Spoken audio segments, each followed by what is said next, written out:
जोरदार धमाकों की आवाज सुनी गई है। रावलपिंडी शहर में जोरदार धमाकों की आवाज सुनी गई है। धमाकों की आवाज सुनी गई है। रावलपिंडी में जोरदार धमाकों की आवाज सुनी गई है। अहम खबर से आपको अपडेट करें, रावलपिंडी में जोरदार धमाकों की आवाज सुनी गई है। रावलपिंडी में जोरदार धमाकों की आवाज सुनी गई है।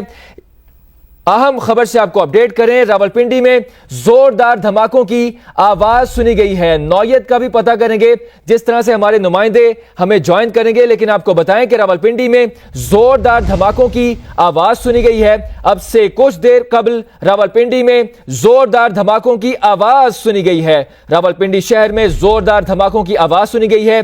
अहम खबर से आपको अपडेट करें, रावलपिंडी शहर में जोरदार धमाकों की आवाज सुनी गई है। इसकी नौयत क्या है, किस चीज के